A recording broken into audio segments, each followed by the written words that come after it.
은혜 받으실 말씀은 민수기 6장입니다. 민수기 6장 1절부터 12절까지 말씀입니다. 구약성경 203쪽입니다. 민수기 6장 1절부터 12절까지 말씀입니다. 우리 다 함께 같이 읽겠습니다. 여호와께서 모세에게 말씀하여 이르시되 이스라엘 자손에게 전하여 그들에게 이르라. 남자나 여자가 특별한 서원 곧 나실인의 서원을 하고 자기 몸을 구별하여 여호와께 드리려고 하면 포도주와 독주를 멀리하여 포도주로 된 초나 독주로 된 초를 마시지 말며 포도즙도 마시지 말며 생포도나 건포도도 먹지 말지니 자기 몸을 구별하는 모든 날 동안에는 포도나무 솟아는 씨나 껍질이라도 먹지 말지며 그 서원을 하고 구별하는 모든 날 동안은 삭도를 절대로 그의 머리에 대지 말 것이라. 자기 몸을 구별하여 여호와께 드리는 날이 차기까지 그는 거룩한즉 그의 머리털을 길게 자라게 할 것이며 자기의 몸을 구별하여 여호와께 드리는 모든 날 동안은 시체를 가까이 하지 말 것이요 그의 부모 형제 자매가 죽은 때에라도 그로 말미암아 몸을 더럽히지 말 것이니 이는 자기의 몸을 구별하여 하나님께 드리는 표가 그의 머리에 있음이라. 자기의 몸을 구별하는 모든 날 동안 그는 여호와께 거룩한 자니라. 누가 갑자기 그 곁에서 죽어서 스스로 구별한 자의 머리를 더럽히면 그의 몸을 정결하게 하는 날에 머리를 밀 것이니 곧 일곱째 날에 밀 것이며 여덟째 날에 산비둘기 2마리나 집비둘기 새끼 2마리를 가지고 회막문에 와서 제사장에게 줄 것이요 제사장은 그 하나를 속죄 제물로 하나를 번제물로 드려서 그의 시체로 말미암아 얻은 죄를 속하고 또 그는 그날에 그의 머리를 성결하게 할 것이며 자기 몸을 구별하여 여호와께 드릴 날을 새로 정하고 1년 된 순양을 가져다가 속건 제물로 드릴지니라. 자기의 몸을 구별한 때에 그의 몸을 더럽혔은즉 지나간 기간은 무효니라. 아멘. 오늘 우리가 읽을 말씀을 통해서 하나님 앞에서 거룩하게 살아가기라는 제목으로 이 시간 같이 은혜 받겠습니다. 오늘 말씀은 나실인의 서원에 관해 이야기하고 있습니다. 나실인이라고 하는 말은 거룩하다와 분리되다라고 하는 의미를 가지고 있죠. 그래서 나실인은 하나님 앞에 거룩하기 위해서 세상의 여러 일들과 구별하여 사는 사람이다라고 우리는 말할 수 있습니다. 삼손 사무엘과 같이 평생 나실인으로 살았던 사람이 있습니다. 신약에서는 세례 요한이 나실인으로서 일생을 살았다라고 이야기하죠. 오늘 나실인의 이 서원을 통해서 하나님 앞에서 거룩하게 사는 일이 어떠한 일인지 한번 생각해 보려고 합니다. 오늘 우리가 받은 말씀 1절부터 8절을 보면 반복해서 나오는 표현이 있습니다. 자기 몸을 구별하는 날이라고 하는 표현입니다. 이 표현은 나실인의 서원이 일정 기간 진행되었다라는 것을 우리가 알게 해주죠. 삼손이나 사무엘 그리고 세례 요한처럼 일평생 나실인으로 사는 일이 오히려 드문 일이다라고 하는 걸 우리에게 깨닫게 합니다. 각자가 하나님 앞에서 거룩함을 집중하는 그 기간을 정해놓고 하나님 앞에서 나실인의 서원을 진행했음을 알려줍니다. 그리고 이렇게 구별하여 거룩을 추구하는 기간 동안 힘써야 하는 일을 3가지 소개하고 있습니다. 첫째는 포도나무 솟아는 씨나 껍질이라도 먹지 말라입니다. 우리 4절 말씀 같이 읽겠습니다. 자기 몸을 구별하는 모든 날 동안에는 포도나무 솟아는 씨나 껍질이라도 먹지 말지며. 아멘. 4절의 말씀은 우리가 포도나무의 솟아 포도주를 먹지 말라는 거구나 라고 생각하면서 음주하지 말라로 우리는 쉽게 받아들이고 있습니다. 그런데 이 포도나무의 솟아는 포도즙만 있는 게 아니죠. 건포도도 있고 생포도도 있습니다. 실제로 이것도 먹지 말라라고 오늘 말씀에서는 이야기하고 있습니다. 그렇게 된다면 단순하게 음주에 관한 문제뿐만 아니라 다른 문제도 같이 이야기하고 있다라는 겁니다. 그래서 어떤 분들은 이야기할 때 음주를 금하고 그리고 또한 그에 비슷한 행동도 금하여야 된다라는 이렇게 해석하는 분들도 있습니다. 또한 여기에 덧붙여서 이렇게 이야기하시는 분도 있습니다. 이스라엘 백성들에게 있어서 포도나무는 풍성한 수확의 상징이다. 그러니까 세상에서 누릴 수 있는 여러 가지 문화들, 즐거운 것들을 뜻한다라고 해석을 합니다. 저는 그 해석이 오히려 좀 더 자연스럽다라고 생각을 하죠. 그래서 세상에서 누릴 수 있는 즐거움을 다 누리면서 내가 이 나시린의 기간을 지내겠다라고 하는 걸 포기하라라는 겁니다. 세상의 풍족함을 누리면서 거룩하지 못한 그 문화까지 받아들이는데 무슨 나시린의 그 서원을 지키겠느냐라는 이야기죠. 그러니까 하나님 앞에서 절제하고 경건하게 보내야지만 이 나시린의 기간을 보낼 수 있다라는 겁니다. 음주뿐만 아니라 세상에서 우리 챙길 수 있는 여러 즐거움을 다 포기하라라는 겁니다. 세상의 풍족함을 누리지 않고 거친 광야에서 혼자서 살아간 나시린이 실제로 있죠. 가장 대표적인 사람이 세례 요한입니다. 세례 요한은 제사장, 그것도 대제사장의 일을 수행한 사가랴의 아들입니다. 다르게 이야기하면 세례 요한은 광야에서 나가서 살지 않았더라면 나시린으로 일평생 하나님께 헌신한다고 하면서 그렇게 모든 세상의 풍요로운 그런 풍족함을 포기하지 않았다면 다음 때 대제사장을 할 수 있는 사람들 중에 하나였습니다. 그런데 세례 요한은 하나님 앞에서 거룩하게 살기 위해서 그 모든 것을 포기했죠. 부와 명예와 존경을 다 버렸습니다.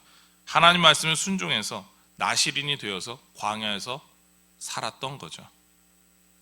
우리가 누릴 수 있는 그 모든 것을 아예 포기하고 하나님 앞에 집중하고 경건하게 살아간다는 것, 이것이 바로 나시린이 되는 첫 번째 조건이었다라는 겁니다. 그렇습니다. 포도나무 소산을 먹지 말라라고 하는 말은 음주 금지뿐만 아니라 세상에서 누릴 수 있는 우리 여러 가지 풍요로움도 포기하라라고 하는 그런 말씀입니다. 거룩을 추구하는 나시린의 서원 기간 동안 힘써야 할 두 번째는 머리에 삭도를 대지 말라입니다. 5절 말씀을 같이 읽겠습니다. 그 서원을 하고 구별하는 모든 날 동안은 삭도를 절대로 그의 머리에 대지 말 것이라. 자기 몸을 구별하여 여호와께 드리는 날이 차기까지 그는 거룩한즉 그의 머리털을 길게 자라게 할 것이며. 아멘. 삭도를 대지 말라는 이 말은 단순하게 머리카락을 자르지 말라를 뜻합니다. 머리카락을 계속해서 기르게 되면은 그런데 이런 특징이 있죠. 좀 뭔가 머리카락이 단정하지 않습니다. 남자분들은 좀 드물지만 여자분들은 이 머리를 길게 자라고 이쁘게 자라게 하기 위해서는 어느 정도 기간이 지날 때마다 조금씩 머리 끝을 잘라 주어야 됩니다. 그래야지만 머리카락이 계속 이쁘게 자라죠. 그것뿐만 아니라 머리카락이 길게 자랄수록 더 관리에 힘써야 됩니다. 빗질도 더 오래 해야 되고, 그리고 또한 더 많은 머리에 이제 영향을 주는 것들을 이렇게 좀 도포도 해줘야 됩니다. 그리고 이렇게 머리가 길렀으니까 단정하게 보이기 위해서 오히려 머리에 무엇인가 제품 같은 것도 더 많이 발라주어야 됩니다. 그래서 자신의 단정함과 품위를 유지할 수 있죠. 삭도를 머리에 대지 말라라고 하는 이 말은 단순하게 머리를 다듬지 말라, 자르지 말라라고 하는 의미에서 더 많은 의미를 포함하고 있습니다. 바로 단정하게 보이기 위해서, 사회적인 품위를 유지하기 위해서 자신의 외모를 가꾸는 일을 포기하라라는 겁니다. 남들에게 보일 수 있는 화려한 옷들, 여러 가지 외모적인 것들을 하나님 앞에 이 서원하고 거룩하게 드리기 위해서 헌신했다면 그것도 포기하라라는 거죠. 왜냐하면 우리는 그 머리를 다듬고 하는 일보다 더 집중해야 되는 것, 특히 나시린에 서약하는 그 기간에는 하나님께 집중하기로 했으니까 하나님께 집중하라라는 겁니다. 거룩을 추구하는 나시린의 서원 기간 동안 힘써야 할 세 번째는 시체를 가까이 하지 말라입니다. 6절 말씀입니다. 자기의 몸을 구별하여 여호와께 드리는 모든 날 동안은 시체를 가까이 하지 말 것이요. 바로 이 시체를 가까이 하지 말라라고 하는 말은 하나님께서 시체를 부정하다라고 하셨기 때문에 부정한 것들을 가까이 하지 말라라고 이해할 수 있습니다. 그러니까 하나님께서 싫어하시는 외적인 거룩하지 못한 것들을 가까이 하고, 그리고 또한 오해받을 행동도 하지 말라라는 것이죠. 특별히 이 말씀이 오늘 말씀 가운데 조금 강하게 표현되어 있습니다. 왜냐하면 제사장도 시체를 가까이 하지 말라라고 하나님께서 말씀하셨지만 제사장에겐 예외 규정이 있었기 때문입니다. 레위기 21장 2절과 3절을 보게 되면 그의 살부치인 그의 어머니나 그의 아버지나 그의 아들이나 그의 딸이나 그의 형제나 출가하지 아니한 처녀인 그의 자매로 말미암아서는 몸을 더럽힐 수 있느니라. 그러니까 직계 가족이 죽었을 때는 그 직계 가족의 장례를 위해서 그 시체를 만질 수 있다라고 이야기를 했습니다. 가까운 가족 사이에서는 가능하다라는 거죠. 그런데 나실인의 서원을 하게 되면 이것도 하지 말라라는 겁니다. 어떻게 보면 제사장의 규례보다 더 철저하고 제사장보다 더 거룩하게 지내야 되는 게 나실인의 서원이었다라는 겁니다. 우리가 생각했을 때 하나님 앞에 거룩하고 성결하다라고 하는 게 다른 사람들과 평균적으로 교회 안에 다른 사람들과 비슷하게가 아니었다라는 거죠.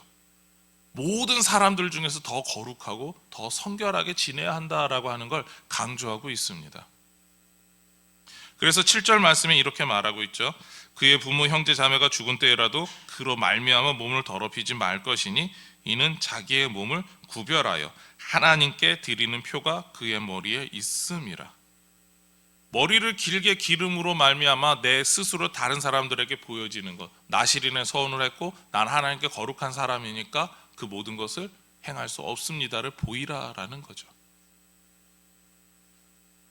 어떻게 본다면 가족 간의 그런 가장 가까운 사이조차도 부정하는 표현이기도 합니다. 왜냐하면 하나님 앞에서 거룩하게 살기로 했기 때문에 그 기간 동안만큼은 하나님과의 관계에 집중하고 사람들과의 관계를 멀리하라라는 말씀이죠. 인간관계에 관심을 갖지 말라라고 하는 의미로도 해석이 됩니다. 우리는 사람들과의 관계를 중요시 여깁니다. 그런데 그 중요하다고 생각하는 그 관계조차도 아예 생각하지 말라라는 거죠. 오직 하나님만 바라보라입니다. 이게 거룩을 추구하는 자세다라는 거죠. 그리고 이것이 바로 하나님께서 원하시는 완전한 거룩이다라는 겁니다. 자기 스스로를 하나님 앞에 이렇게 구별하여 거룩히 드렸다라고 했을 때 이 사람이 살아가는 방법은 자기 뜻과 자기 방법으로 살아가는 게 아닙니다. 하나님께서 원하시는 뜻과 방법대로 철저하게 하나님의 절대 주권에 순종하면서 살아가는 삶을 뜻하는 겁니다. 그런데 이렇게 하나님 앞에 집중하며 살아가는 이 사람이 의도치 않게 부정하게 될 수가 있습니다. 오늘 말씀 9절에서 이러한 예를 설명해 주고 있는데요. 우리 9절 말씀 같이 읽겠습니다. 누가 갑자기 그 곁에서 죽어서 스스로 구별한 자의 머리를 더럽히면 그의 몸을 정결하게 하는 날에 머리를 밀 것이니 곧 일곱째 날에 밀 것이며, 가족의 급작스러운 죽음의 때에 부정하게 될 수 있다라고 예외 규정을 하나님께서 미리 말씀해 주시고 있습니다. 그렇다면 나실은 자신의 가족을 위해서 무언가 특별한 일을 할 수밖에 없는 상황이 되는 것이고요. 그리고 다시 어떻게 해야 되는가, 하나님께서 예외로 인정해 주셨지만 정결하게 하는 의식을 다시 치러야 했습니다. 일주일간의 정결하게 하는 그 기간을 갖고 그리고 나서 하나님 앞에서 머리를 밀었습니다. 그리고 8일째 되는 날 다시 하나님 앞에서 서원을 진행해야 했습니다.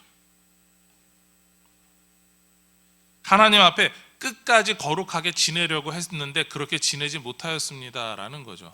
우리가 원치 않은 일이 생겼을 때 사고다, 그럼 원치 않은 일이었는데 그것까지 너무 하나님께서 너무하신 거 아닙니까? 라고 하나님께 말할 수 있습니다. 그러나 하나님께서 원하시는 거는 완전한 거룩입니다.